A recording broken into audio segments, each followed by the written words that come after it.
Hello, I'm Bob Schieffer, and welcome to Washington Unplugged, our new weekly webcast on politics. You'll find us every Friday at 2 p.m. Eastern Time at cbsnews.com/Washington Unplugged. What we'll try to do here every Friday is keep you ahead of the news, and every indication is that next week's big story will be what the Senate does with the economic stimulus package that the House passed on Wednesday. It passed, but with no support from Republicans. We'll talk about where it goes from here with a key Republican in the Senate, Richard Shelby of Alabama, who's the ranking Republican on the Banking Committee. We'll also bring in Deputy White House Press Secretary Bill Burton to talk about getting the president's legislative program going in the midst of moving into a new office and a new home. Anybody who's moved knows that alone is a daunting task.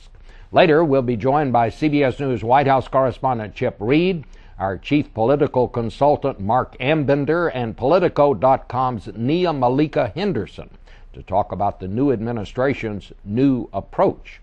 And guess who's coming to dinner in Washington? We're going to tell you because you'll never guess. But let's start with Senator Shelby on Capitol Hill. Well, Senator Shelby, you're one of the key members of the Senate as a ranking Republican on the Banking Committee. We know what happened to this legislation in the House. It passed, but with no support from Republicans. What's going to happen to it in the Senate? Well, that's a good question. That's what's going to unfold next week in the Senate. I hope, Bob, excuse me, that the Republicans can stay together. I haven't done a vote count, but if we stay together, they won't pass that bill. But I'm doubtful. I think that there'll be some Republicans will jump on the bandwagon and jump ship. But I think it's a bad piece of legislation. So what would have to be done to this piece of legislation to make it acceptable for you to vote for it, Senator? I think we'd have to basically scuttle it, do a 180-degree turn. I talked to the president last Tuesday, I believe, when he came to the Republican caucus, and I told him, I said, Mr. President, we want you to succeed because you're our president. But I believe you have your priorities wrong. I said, until we get rid of the cancer in the banking system, nothing's going to really turn around in this country because banks are not lending. And if they're not lending, you're not going to create jobs. You're going to continue to lose jobs. We've got to attack the portfolios of these banking institutions. It's bad. It's going to get worse. And if we look at the history, and this is what I said to the president, I said, if we look at the history of stimulus packages all the way from the 30s, they're checkered at best. What do you mean when you say you've got to attack the portfolios of these banks? What I mean, Bob, our banks are loaded with toxic assets. All of, mainly our money center banks, but some of our smaller banks too, and regional banks. They've got securities. They don't know what's in those portfolios. Obviously, Bank of America didn't know what was in the portfolio of Merrill Lynch when they acquired it in December. Until we do something like we did, similar maybe to what we did in the thrift era, you'll recall that, where we took a lot of their assets, we closed a lot of the banks, and then we sold them off. We lost some money. The taxpayer lost about $150 billion. But we saved our banking system. And until the banks know what they have and start lending again, have capital, people aren't going to invest. Bob, there's probably $3 or $4 trillion, maybe more, lying around in America. People are in cash. They're afraid to invest. They don't trust the banking system, and they shouldn't, or a lot of it. They don't trust Wall Street, and they shouldn't, because see, that's where the financial cancer came from. And you can see now and I called it an incestuous financial relationship between Goldman Sachs, and it looks like a revolving door. That's why I believe we need transparency in our banking system. We need accountability. We don't have it. So what you're talking about is closing some of these banks, Absolutely. taking some of these bad loans that they've got on That's their right. books, putting them into some sort of government entity like the Resolution Trust Corporation we had back in those thrift days? That is one option. Another option is trying to get a lot of private money here. There's a lot more private money. The government has no money. They go borrowing this money. The money is in the private sector, and there's a lot of it if people knew what was in these banks. They don't know, and they're on the sideline. So let's get back to the legislation you're going to be dealing with next week. You're totally against this as it now stands. Absolutely, because I don't believe it's going to turn the economy around. There's a lot of political things. There's some good things in there. Always some good things in a package. And people clamor and said, oh gosh, you got to vote for it. But if you look at it, it's going to be nearly $1 trillion. $1 trillion more. It's probably going to take at least another $1 trillion dealing with the financial institutions. I don't know where the money comes from. We borrow it from the private sector. We ought to get the private sector involved. And you're saying, can this bill pass the Senate without any Republican support as it did pass the House, Senator? Oh, absolutely not. We could keep talking about it. If the Republicans stay together, we have 41 of us, this bill won't pass. What I'm afraid of is we'll have a few Republicans will jump ship. I hope they won't. But in the end, at this point, you're saying that Republicans just don't like this approach, and from what I'm hearing from you, you don't want anything to do with it. Well, I don't want any of this. I think they have the priorities mixed up. We ought to attack the banking crisis first. That will help stabilize the economy and put people back to work a lot quicker than this stimulus package, which is a political statement, at least 3/4 of it. All right. Senator Richard Shelby, a very influential member of the Senate and someone who we have just found out continues to tell it like it is. Thank you very much, Senator.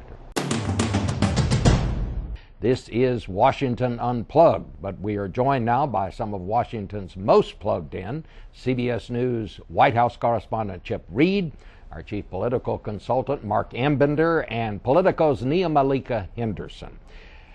Well, this has been quite a week. The president got that big stimulus package through the House, but with not one single Republican vote. Chip Reed, how does the president feel about this week? Well, clearly he's a bit disappointed, but they believe that if they just keep working on that bipartisan front, they are going to be able to get Republican votes in the Senate. After they change the bill, they're going to have to make some changes, and probably some fairly substantive changes. And then they believe when it goes back to the House and they get together and have their conference, as they call it, they're going to be able to get Republican votes in the House. Maybe they're being optimistic, I'm not sure, but they seem to be pretty confident. You know, he had a bunch of Republicans and Democrats for a cocktail party over here the other night. I don't think anybody had to be driven home afterward. It wasn't very wild, but and he's also having Republicans and Democrats over for a Super Bowl party. So he's going to continue working it very hard, working the Republicans. The thing is, he has a lot of Republican friends. They really like him, but that doesn't mean they're going to vote with him. We'll see. Well, Mark Ambender, do you think maybe the fix was in? Do you think maybe they put a bunch of stuff into this bill, the bill that passed the House, so there would be something to take out of it when it gets to the Senate, and then everybody could make their point? It goes to a conference committee after that, and then the House will vote on it. Well, they certainly put a lot more in the bill than can be construed as direct stimulus, and a lot of the major programs that Republicans object to are programs that Democrats have been wanting for years, programs ordinarily that Democrats would have to spend time putting through the budget process, which is an immensely political process, so it's easier to do under the cover of an emergency stimulus. On the other hand, there have been a lot of Democratic interest groups who have wanted a lot of these small planks, family planning funds, for example, which Obama asked to be removed. So either by design or by simply the games of Washington, it was inevitable that a lot was going to be taken out, and I think you'll see significant revisions to the Senate's bill, and what comes out of conference in a couple weeks, I don't really think anybody knows at this point. You know, Nia, Senator Shelby told us on this webcast he doesn't like anything about it, and he's a key Republican over there. He said he did not think that every Republican could vote against it in the Senate, but they might. Right. He thinks they just need to start over. Yeah, I mean, that's certainly, I mean, the Republicans were certainly kind of crowing about how they stood up in the House, all 177, voted against this thing. But I think, like Mark said, I mean, there's going to be some shedding and some changing of this bill. And we already saw President Obama, kind of lean on Pelosi and some of those Democratic leaders and say, hey, let's take out some of this family planning legislation, which was about, contraception, and really kind of, I think, what McCain would call goodies. He would always say, oh, these bills are kind of laden with goodies. And so, yeah, there's going to be a lot of changes and lots more votes to come out of this thing. I'll say one thing. He really has changed the tone. I mean, it is a different kind of White House just looking at it. Mm-hmm. It is amazing to see the President of the United States spend his working day on Capitol Hill simply listening to the concerns of the opposition party, extending. He was supposed to be in a private meeting with House Republicans for an hour. He spent 2 hours there because they had more questions. This will buy him, I think, cooperation down the road when, for example, the White House proposes something that Senator Shelby wants, which is a way to buy the assets of the troubled assets of these banks and securitize them in a way that gets the banks to begin lending again. So the White House considers this, as Chip said, as an investment in bipartisanship. One thing for sure, Chip, he is getting to know the people on Capitol Hill. I think one of the things that happened to the Bush administration is that a lot of them came to Washington saying, look, we're from Texas. We're not a part of Washington. We don't want to be a part of Washington. I think the result was that they may have made their point, but they really didn't get to know the town and how things work here. And as a result, I think a lot of their problems stem from just that. That's right, and to some degree the Clinton administration made that same mistake, and many administrations before that. And President Obama has made very clear that not only is he going to work hard with Democrats, but he's going to work just as hard so far, if not harder. Given those 2 meetings he had up there with only Republicans, he's going to work very hard with Congress, and he's going to listen to them. And I tell you what was really most amazing when he came out of that meeting with the Republicans was how impressed they were. I mean, some of the real hardcore Republicans said, there's not a chance in the world I'm going to vote for this thing, but I really like this guy. And as Mark just said, that will pay off in the long run on other issues. All right. Well, I want to thank all of you. You are watching Washington Unplugged on CBSNews.com. And welcome back to Washington Unplugged, CBSNews.com's cutting-edge politics webcast. Psychologists will tell you that moving is one of the most traumatic of life's experiences, right up there with divorce, funerals, and getting married. So what's it like when you're moving into the White House with a couple of other things, like an economic crisis, trouble in the Middle East, and 2 wars on your mind? We talked about that with one of Barack Obama's key staffers, Deputy White House Press Secretary Bill Burton.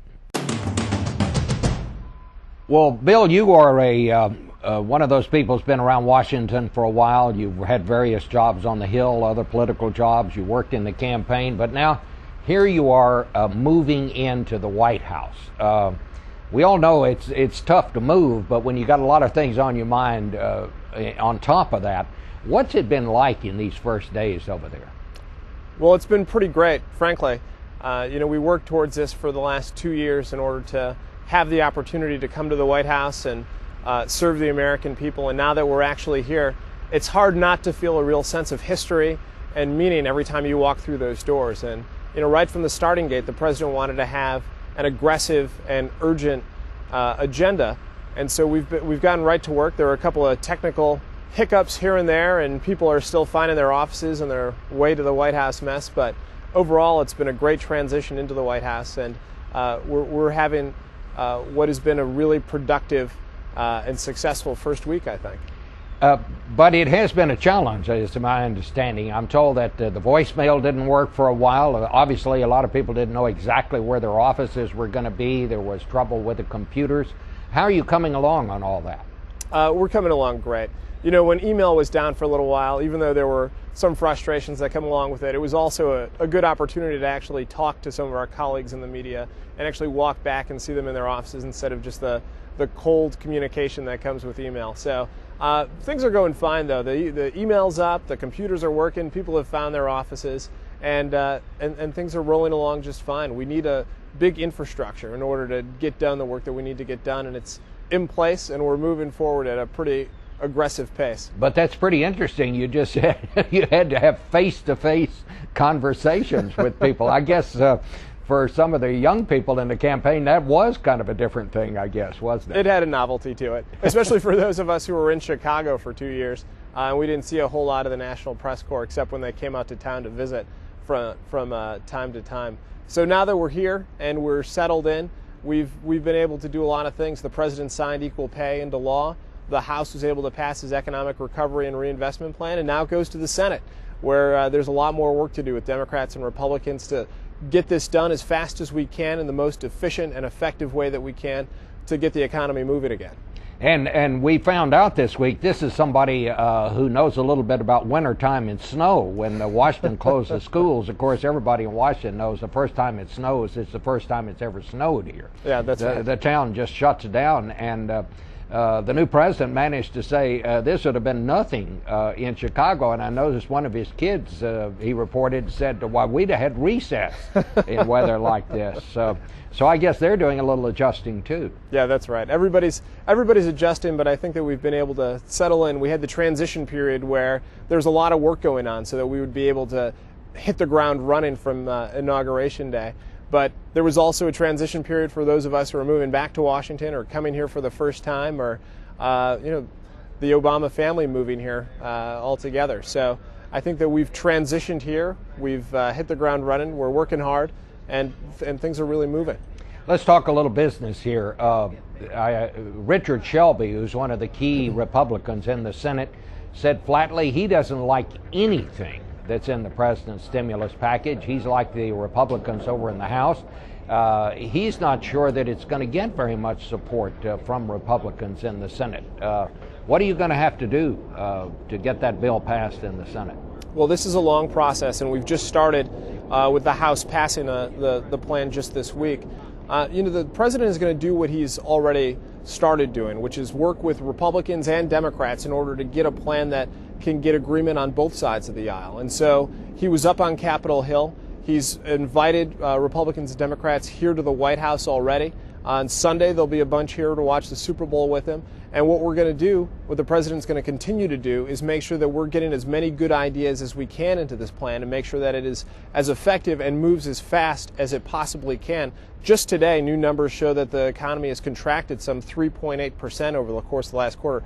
Biggest contraction in the last 25 years. There was a real need to get something done, and I think the Americans expect that Republicans and Democrats with the president are going to work to get this done for the American people, to get the economy moving again. But between now and then, a big Super Bowl party at the White House.